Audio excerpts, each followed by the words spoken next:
maior número em quantidade de espécies, tá? É o maior número em diversidade, é o grupo de plantas que a gente mais vê em casa, por exemplo, tá? Que são as plantas com flores.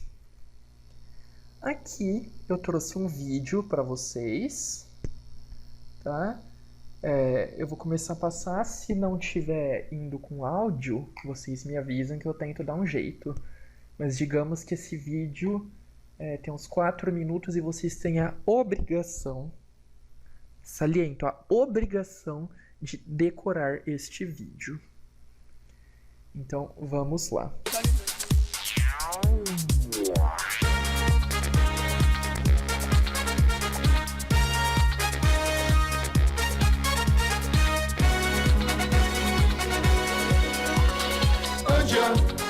Angiosperma que floresceu, Angia, Androceu, gineceu, tem na Angia. A tetrameira flor é da dicotiledônia, Angia. Dupla fecundação tem na Angia. Endosperma, embrião tem na Angia. Se tem trimeira flor é monocotiledônia. A parte masculina vai Androceu, estame poliniza vai Androceu. Grão de pólen é assim, gametófito que gera o tubo pra conduzir. A parte masculina vai Androceu, estame poliniza vai Androceu. Grão de pólen é assim, gametófito que gera o tubo pra conduzir. Pivotante é a raiz, eu sei, Angia. Peninerva é a folha da Angia. Vasos são regulares, é dicotiledônia, Angia. Cabeleira é a raiz de uma Angia. É paralelinérvia a folha.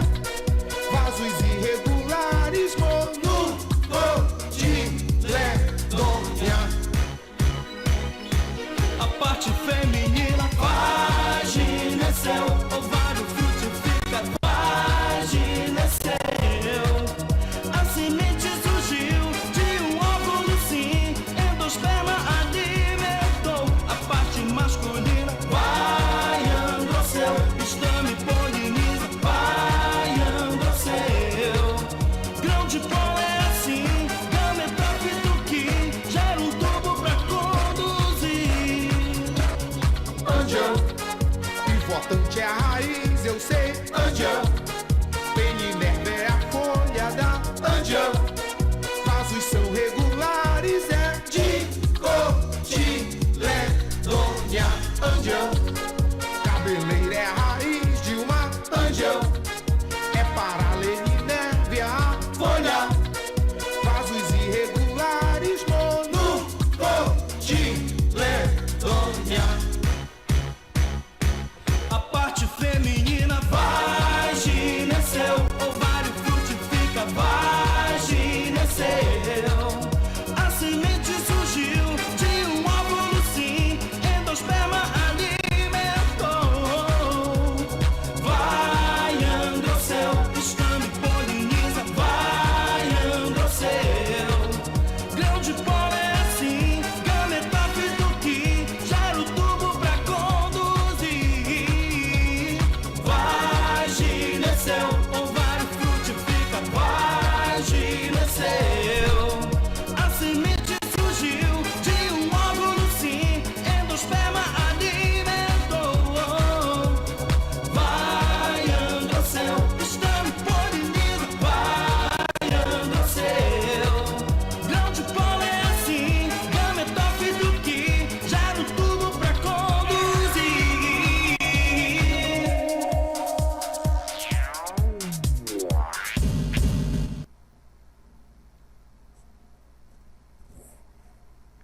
Gente, gostaram? Porque eu achei espetacular.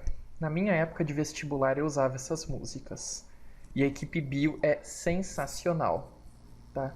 É incrível, eles têm vários outros vídeos. De planta, depois eu vou passar mais um sobre o xilema e o floema, porque é espetacular o xilema leva. Tá? Eles têm um vídeo de vitaminas que foi super útil para mim até na faculdade. Na verdade, até hoje eu sei todas as vitaminas de cor, assim, se é hidrofílica ou lipofílica, por causa da música deles. Então vocês viram todo o resumo, que o endosperma alimenta a planta, que a fecundação é dupla, vocês viram sobre o androceu, o gineceu, viram que o grão de pólen é o gametófito, tá? Aquele vídeo dá para resumir as nossas últimas aulas inteiras. Só uma coisa que é diferente no vídeo do que eu tinha explicado é que ele chama as ramificações de peninérvia, e eu costumo chamar de reticulinérvia, mas é a mesma coisa, tá bom? Que são aquelas nervuras nas folhas que são bastante ramificadas, tá? E vamos de polinização. O que é polinização? Como o próprio nome diz, é alguma coisa a ver com pólen.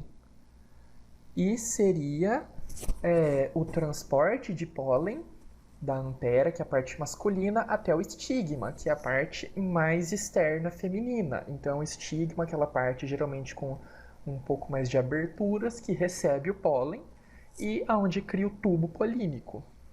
Então, o pólen senta lá no estigma, na parte externa, e cresce por dentro de toda a região lá do pistilo, até chegar lá no fim do ovário e fecundar o óvulo, certo?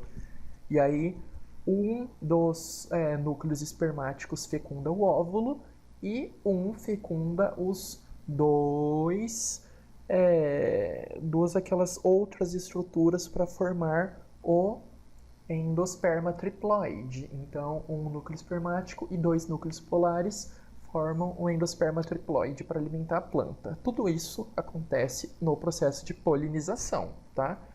Que é a etapa crucial da fecundação e da reprodução sexuada das plantas, com troca de gametas, ok? A gente tem mais de um tipo de polinização. A autopolinização, que é quando a planta poliniza a si mesma. Então, tem lá os grãos de pólen e eles caem sozinhos dentro da mesma flor, tá? Em geral, dentro da mesma flor, e caem lá no estigma e fecundam a planta. Só que não é o melhor método de polinização. Por quê? Porque são os genes daquela planta, tá? No grão de pólen, misturando com os genes da mesma planta no óvulo. E aí o que acontece? É basicamente pouquíssima variação genética. Tá? Pode ser que na separação, formação da meiose tenha alguma parte, sei lá, de crossing over, alguma coisa assim, mas muitas vezes não acontece. Então, se não tiver mutação, não tiver crossing over, nada, e tiver a fecundação, vai ser basicamente uma planta filha com o mesmo material genético. E isso não é, em geral, para a natureza legal. Por quê? Se ela tem o mesmo material genético e tem, digamos assim, informações nesse material genético para ela ser fraca para fungos, então o fungo consegue matar aquela planta. O que é normal, assim como nós, os seres humanos. Cada ser humano tem uma fraqueza, então tem bactérias que não vão fazer nada para mim, mas podem matar outras pessoas. Vírus, a mesma coisa. E para plantas é idêntico. Então as plantas mais fracas imunologicamente, por exemplo, se elas tiverem vários e vários filhos e caírem as sementes lá por perto, vai formar uma plantação de seres todos suscetíveis ao mesmo fungo. Chega um fungo lá, mata todas, extingue a planta, pode levar a planta à extinção. Então, o mais frequente é polinização cruzada, ou seja, entre plantas diferentes. É claro, plantas diferentes da mesma espécie. Então, uma mangueira do lado da outra, igual que a Isadora mandou a foto, elas vão ter uma forma, por insetos, pelo vento, que a gente vai ver depois, de transferir o pólen uma para outra. Para quê? Para ter variabilidade no material genético e aí formar plantas mais resistentes e mais adaptadas sempre, certo? As flores podem ser monoclínicas, como as hermafroditas, e quando acontece isso, elas geralmente evitam a autopolinização. Como que elas evitam? Pode ser por diferença de tamanho. Vocês lembram que na aula passada eu mostrei foto do brinco de princesa, que ele tinha a parte feminina maior do que a parte masculina. E aí fica mais difícil de cair o grão de pólen lá no estigma. Então isso é uma forma de impedir a autofecundação. A parte feminina maior do que a masculina. Por quê? Para cair o grão de pólen lá, teria que muitas vezes, sei lá, bater um vento de baixo para cima, ou se a flor tá de ponta cabeça, como é o caso do brinco de princesa, teria que vir o pólen e subir depois. Então são coisas um pouquinho mais complicadas de acontecer. E aí são formas de evitar, assim. Nós temos plantas que a flor é separada em masculina e feminina, e a parte masculina abre durante um período e a feminina abre na semana seguinte. Então precisa de ter duas plantas juntas para coincidir o período de abertura. Ainda voltando nas flores hermafroditas, pode ser que a parte masculina e a feminina amadureçam em fases diferentes. Então, primeiro, em alguns casos, a parte feminina está madura, está pronta para receber o pólen. Só que os grãos de pólen ainda estão, digamos assim, verdes, eles são imaturos. Então precisa de vir de outra flor, que pode ser da mesma planta, mas seria ainda uma flor vizinha, sofreu um processo de meiose um pouquinho diferente. E, em geral, o ideal é de outra planta, mas pode ser que aconteça da mesma planta, flor diferente. E aí, na hora que os grãos de pólen daquela flor estão amadurecendo, o que acontece? A parte feminina vai, gineceu, ela começa a ressecar e morrer, e o que entrou, o que não entrou, não entra mais, entendeu? Perdeu o tempo, perdeu a chance, a fila anda. Certo? Então as plantas têm mecanismos para evitar a autofecundação. Todas têm esses mecanismos? Não. Tá? Mas a grande maioria tem. E a polinização cruzada, ela favorece muito, muito a produtividade.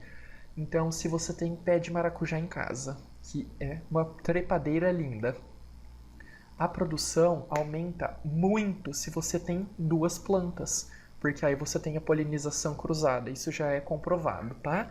No caso do maracujá, aumenta muito a produtividade. Por quê? Tem menos chance do fruto abortar, porque a planta pode ter alguns mecanismos que o próprio pólen induz aborto espontâneo, então a planta tem menor chance de abortar, forma aquele fruto grande, carnoso, vistoso, etc. Claro que sem polinizador nada disso acontece. E quais são os meios de polinização? Artificial, que o ser humano faz. Então, você pega o lírio, que tem muito grão de pólen. Você pega um cotonete, esfrega na região da antera, coleta o pólen e vai passando nos estigmas de outras flores de lírio. Isso dá certo, tá? A planta não vai falar, ai meu Deus, isso não é uma abelha, vou morrer. Não. Ela fala, chegou um pólen aqui, era o que era para acontecer, entendeu? Não é o ideal, mas acontece. E reprodução de frutas também. Tá? Muitas frutas podem ser reproduzidas assim, etc. Mas o em geral que acontece é o natural. O natural pode acontecer pelo vento, chamado anemofilia. Filia vem de atração, anemo vem de vento. Então seria uma atração pelo vento desse tipo de polinização. Que bate o vento e leva o pólen. Igual nas branquelas, sabe? Quando fala, sua mãe é tão velha que do peito dela sai leite em pó e faz... E sai aquilo lá, é igualzinho na anemofilia. Então sai aquele pó bem fino voando para tudo quanto é lado. Por insetos, chamado entomofilia. Entomo vem de insetos.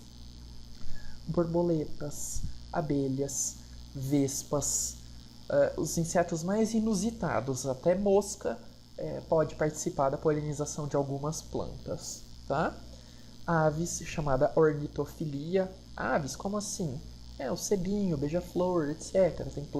Tem pássaros que gostam de plantas, tá? De coletar o néctar. E morcegos. A gente tem morcego que chupa sangue, mas não são todos, na verdade, pouquíssimas espécies. Temos morcegos que comem insetos, frutas, e temos aqueles que gostam de néctar, tomar um docinho, né? Chega lá, lambe o néctar e de boa, que é o que eles gostam. Então chama quiropterofilia, de quiróptero, vindo, é claro, de morcegos. Alguém falou alguma coisa? Não, são vozes da minha cabeça, será? Nos seres humanos temos alguma forma de aumentar a nossa imunidade, como através da alimentação. As plantas também assim que funcionam? Pode ser. Tá? Dependendo da incidência de sol, dependendo da quantidade de água que tem na região, você pode estimular a planta a produzir alguns compostos. Elas não têm sistema imune igual a gente, tá? Elas não têm sistema imune de células, tipo linfócitos, macrófagos, que a gente tinha visto, tá bom? Elas geralmente produzem proteínas, muitas vezes chamadas defensinas, que seriam tipo anticorpos, tá? Não é a mesma coisa, mas seria um tipo de atuação na defesa, tá? Mecanismos completamente diferentes, mas proteínas de defesa também.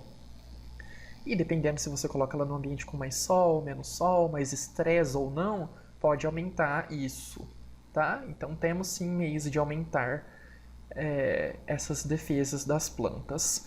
Tanto é que as pessoas que estudam plantas, por exemplo, para fazer fitoterápicos, né? Aquelas coisas que o pessoal vende muito de fitoterápico e tal, produtos naturais, para aumentar a concentração de alguns compostos medicamentosos, algumas drogas nas plantas, você tem que alterar a composição do solo, você tem que dar certos nutrientes, você tem que mudar o sol. Então, às vezes, plantas que ficam no sol direto produzem mais desses compostos específicos do que plantas que ficam embaixo de outras árvores pegando sombra durante um horário do dia. Isso é específico de cada planta e para cada composto, tá bom? Então, sim, é possível sim.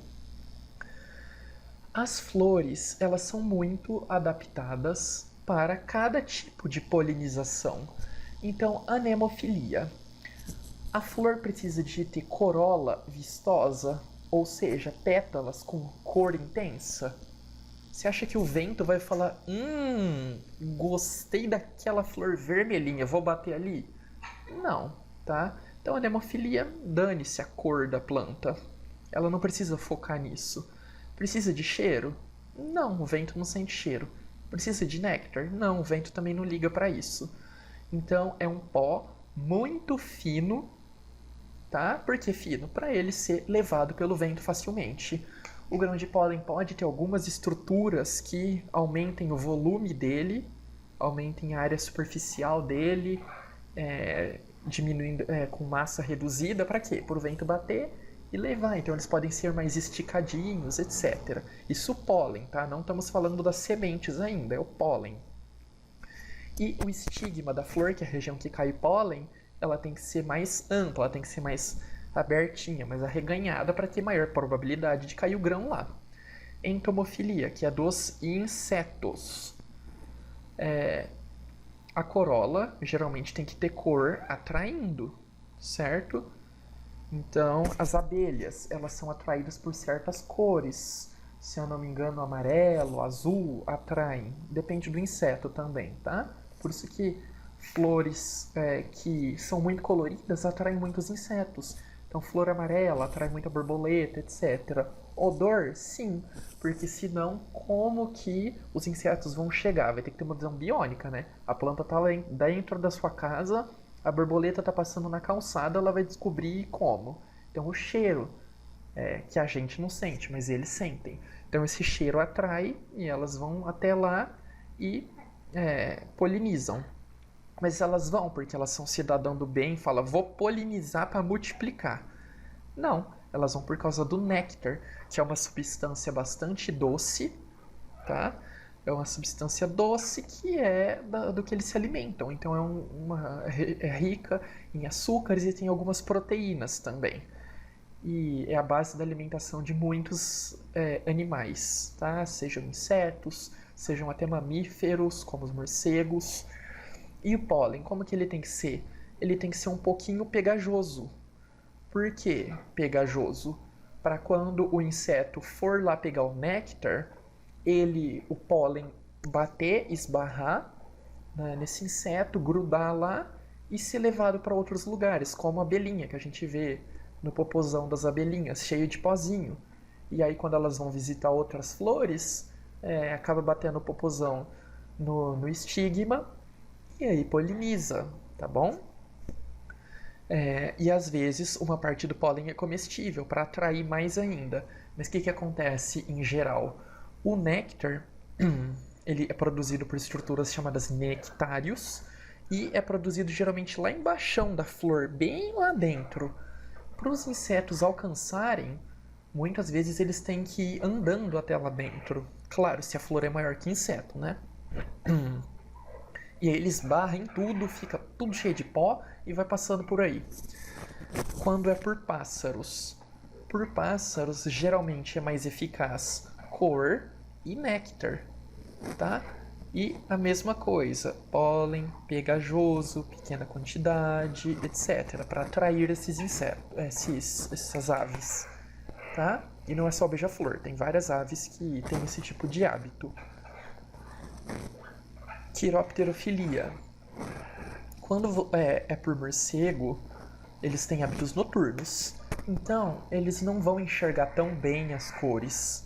O ideal são as flores serem brancas, tá? Flores brancas e que refletem bastante a luz. Por quê? Porque aí bate a luz da lua, né, que na verdade é a luz do sol que está batendo na lua e da lua bate nas flores, e aí reflete, cria tipo um farolete, fala tipo olá, e aí atrai os bats, né? Chama o Batman. Igual, é tipo o sinal do Batman, sabe?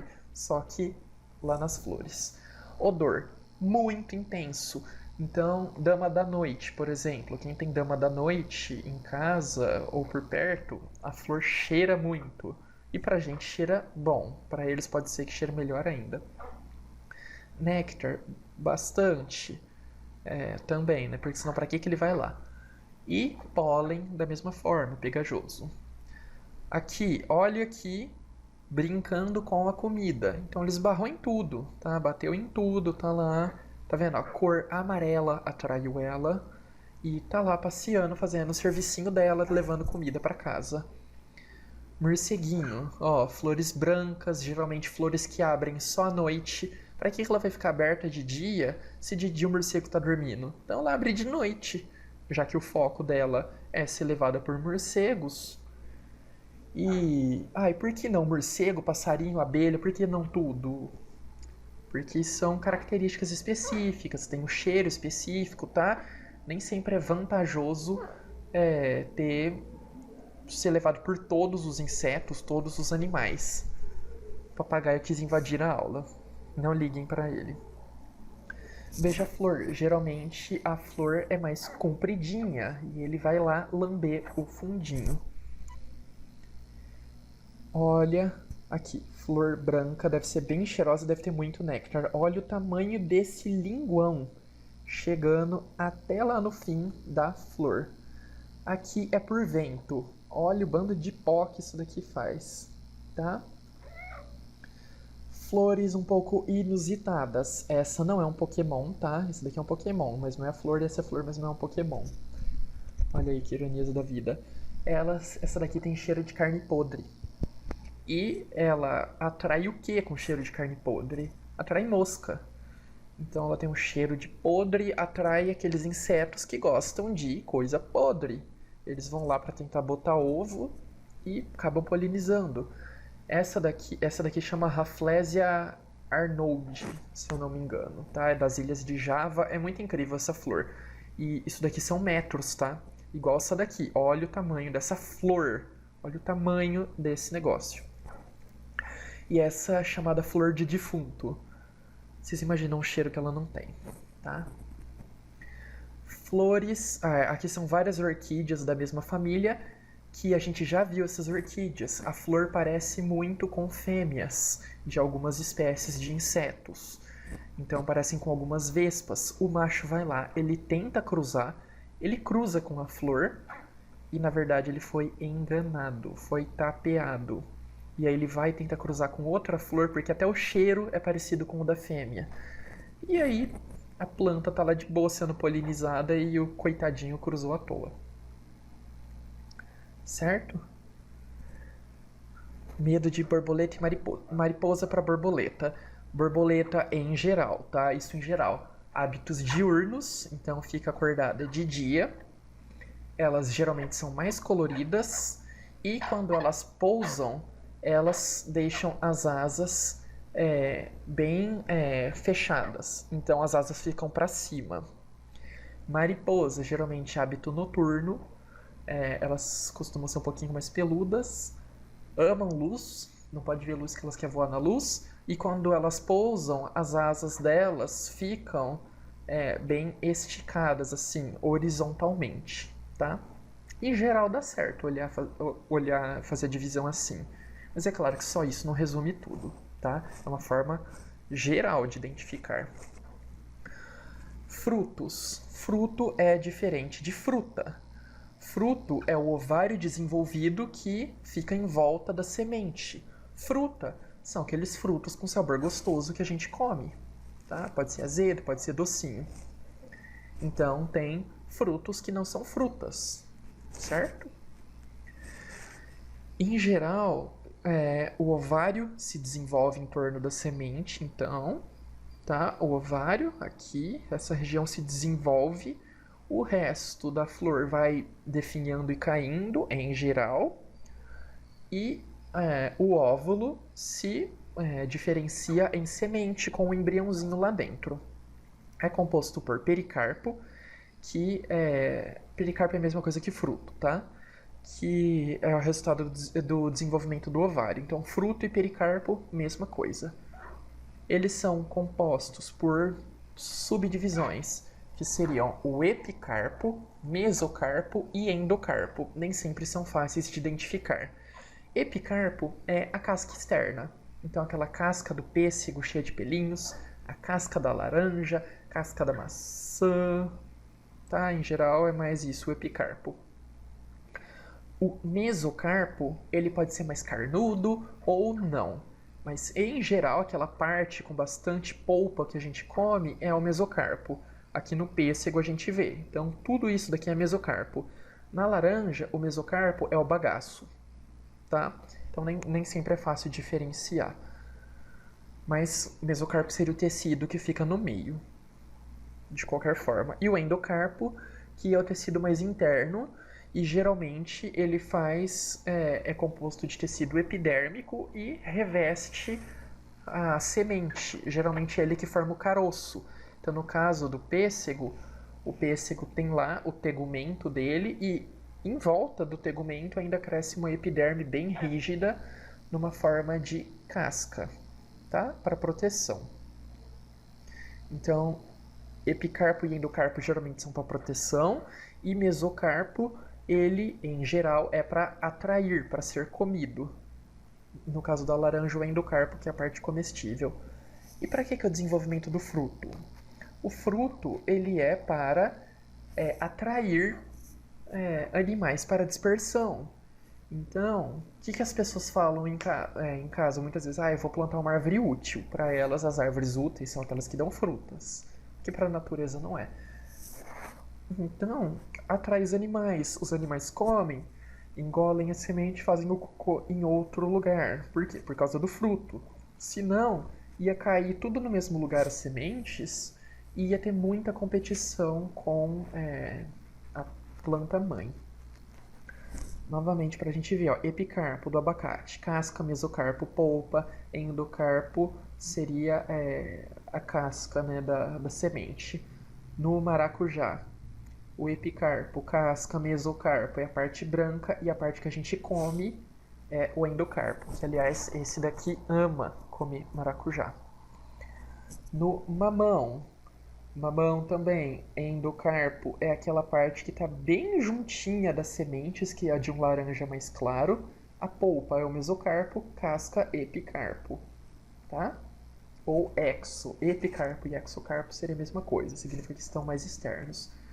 Tomate, mesma coisa que isso. Aqui o tomate ainda representa a placenta, que seria a região de ligação do óvulo com o ovário para nutrição, coisas do tipo, tá? Para a semente ser nutrida enquanto o fruto não cai. Ok? Nós temos frutos que podem ser classificados de várias formas. Então, eles podem ser frutos secos, quando tem pouca água digamos assim, na polpa. Eles são bastante fibrosos, não são tão gostosos de comer assim.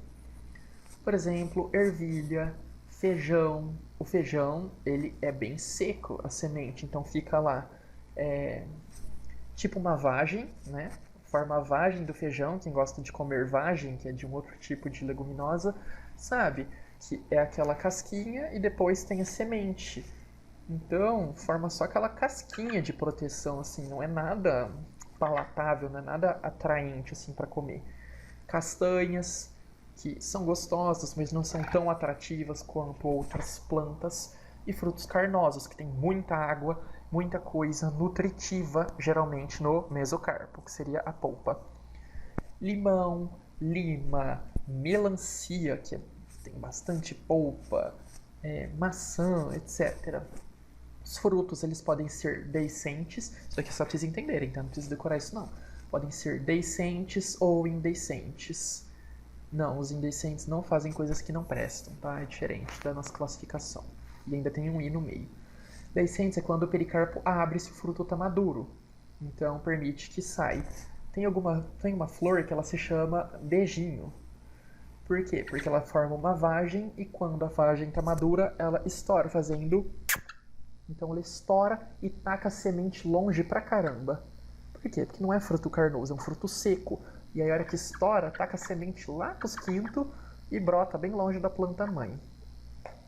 E os indeiscentes, que não abre, a semente fica lá dentro até que alguém vai lá e come o fruto, ou o fruto cai no chão e apodrece.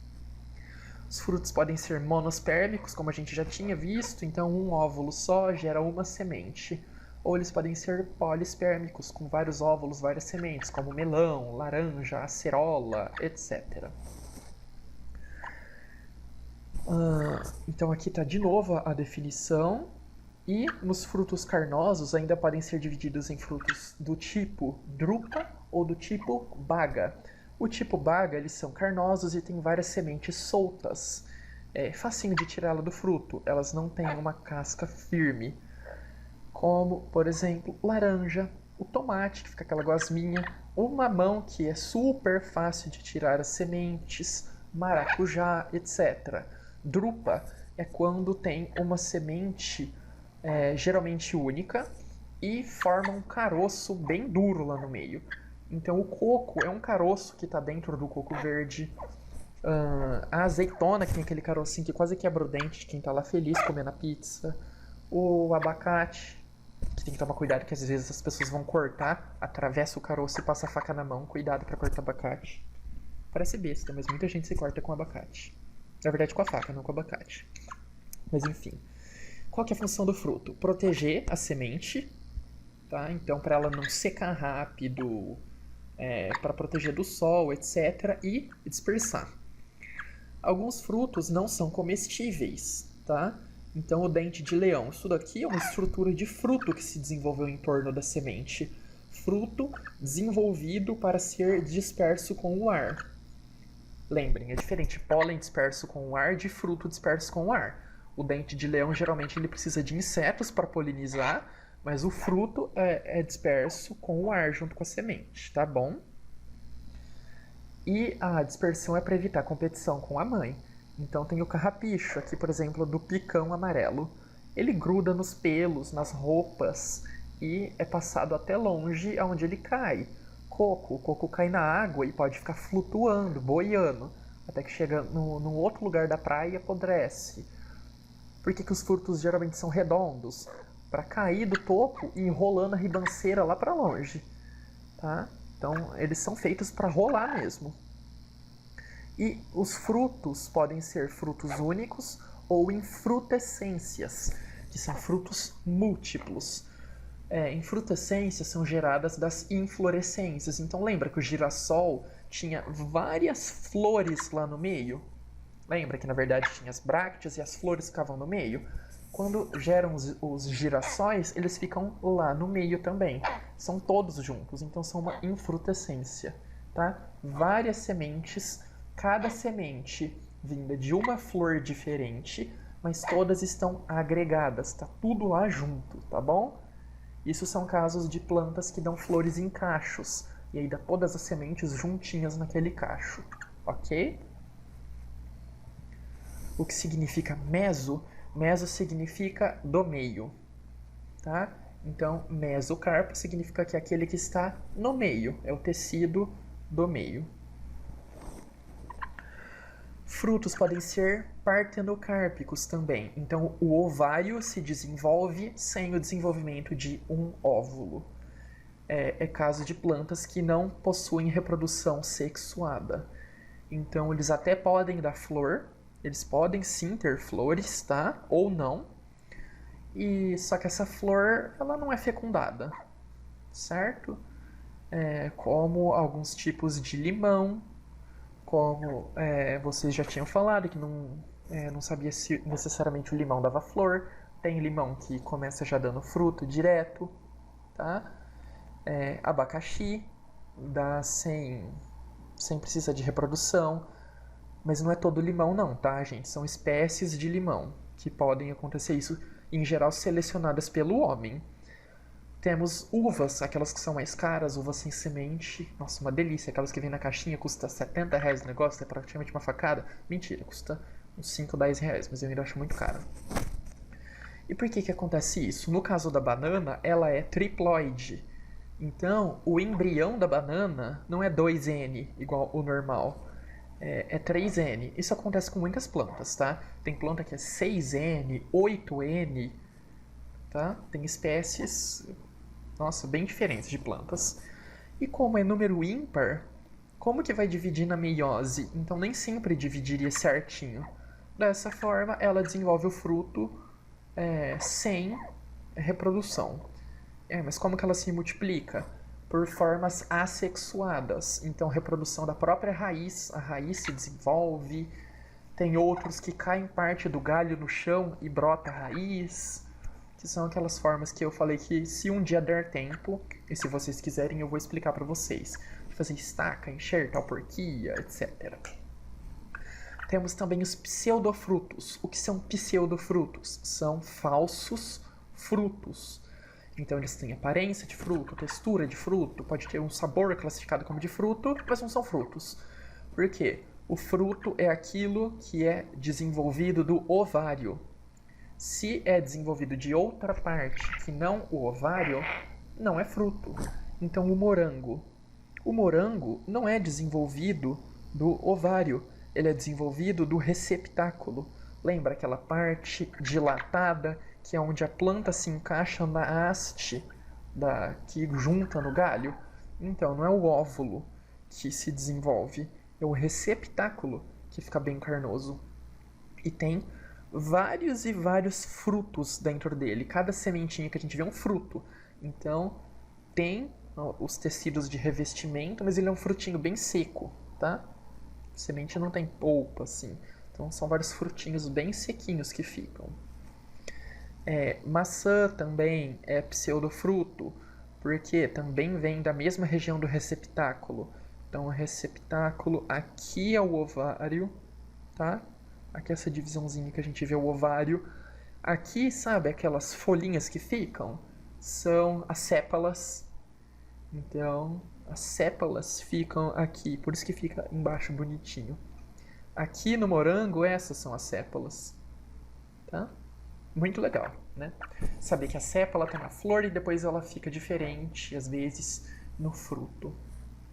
Ou no pseudofruto, no caso. O caju, esse é o fruto, então o fruto é a castanha. Isso que a gente come, a polpa, na verdade, ela é parte do pedúnculo, então é o cabinho do caju que a gente come, certo? E é isso da matéria passada. Eu não sei se vai compensar eu começar a próxima aula. Eu acho que não compensa eu começar a próxima aula. A gente tem 5 minutos. Então, é isso. Vocês têm alguma dúvida? Alguma coisa? Vocês estão entendendo a matéria? Vocês estão gostando da matéria? Se quiser abrir o áudio, vocês entendem o que eu falo? Eu falo de uma forma muito confusa? Falem aí. Tudo tranquilo? Então a gente vê no mundo das plantas que nem tudo é o que parece ser. Até os frutos são falsos, tá? Os frutos são falsos com a gente. O morango é uma falsidade pura. O caju que a gente come é o cabo. Então, eu também fazia isso de classificar as plantas do nada e sem parar. Eu ainda faço isso até hoje, por isso que eu fico pedindo as fotos no grupo, porque eu amo fazer isso. Apesar de ser farmacêutico, tá? Então, mas eu gosto muito disso. Eu gosto muito de bio em geral. Os frutos parecem inimigas, cheia de falsidade. A gente nunca sabe o que esperar de um fruto. Depois eu vou mandar a listinha para vocês de anjo. Eu não sei se vocês estão fazendo, respostas costumam ter muito poucas ou nenhumas nas listas, mas vocês têm lá de briófitas, pteridófitas, gimnospermas, tá?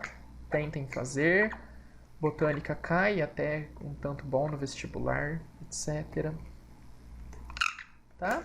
Qualquer dúvida podem falar comigo. Qualquer coisa, sei lá, que não estiver gostando da aula pode falar comigo. Cactos dão flores.